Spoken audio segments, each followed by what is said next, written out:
he's hurt. Injuries in professional wrestling can occur at any time. There's really no worse of a time to suffer an injury than when a wrestler is competing at WrestleMania. Now, some wrestlers may only get their one shot at Mania, and if they suffer an injury, they'll just carry on as normal. But over the years, there have been horrendous injuries that have occurred during top WrestleMania matches that were lucky not to result in a fate worse than time off by being on the WWE injury list. But which times were they?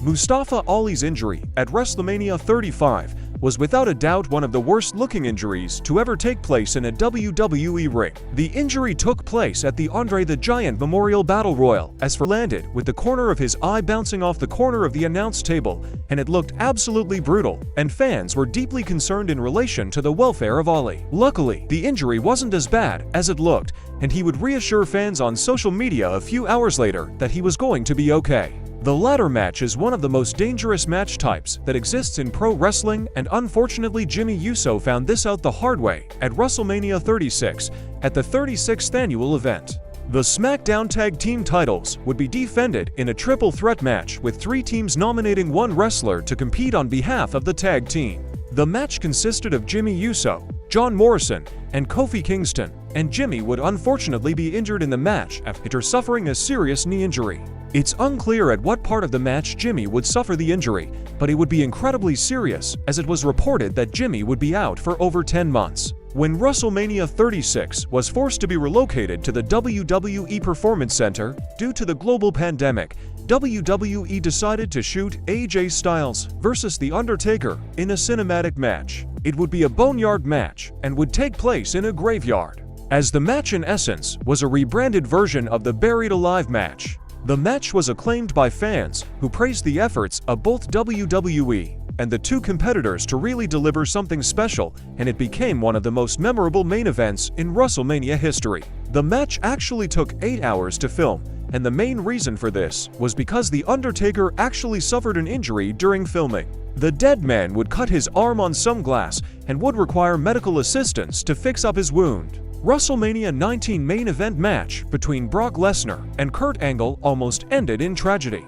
Now the main event was supposed to end with Lesnar hitting a shooting star press on Angle, but the move botched and Lesnar landed right on his neck. Lesnar was concussed instantly, but the injury could have been a lot worse. WrestleMania 29's main event featured The Rock taking on John Cena for the second year in a row.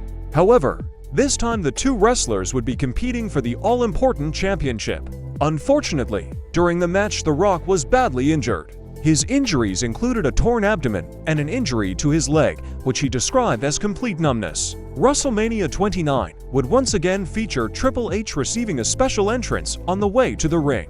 For his match against Brock Lesnar, they would incorporate super cold carbon dioxide, which would actually burn Triple H's body. The carbon dioxide would turn to ice when it hit Triple H's skin, which left the former champion with second-degree burns. Triple H would go on to wrestle and win the match without fans knowing that his entrance had actually malfunctioned and that he was in a great deal of pain. WrestleMania 30 featured the return of Shane McMahon, who made his wrestling return for the first time since 2009. He faced The Undertaker in a Hell in a Cell match. The Hell in a Cell match had the added stipulation that if Shane won, he would obtain control of Monday Night Raw. The most famous spot in the match came when Shane would leap from the top of the Hell in a Cell structure and attempt to land an elbow drop on The Undertaker, who was laying motionless on the announcer's table. But The Undertaker would move out of the way at the last second, meaning Shane went straight through the announce table. Shane would reveal in an interview with ESPN that he suffered a serious hernia injury as a result of him jumping off the cell. WrestleMania 30 featured The Shield easily defeating the team of the New Age Outlaws and Kane.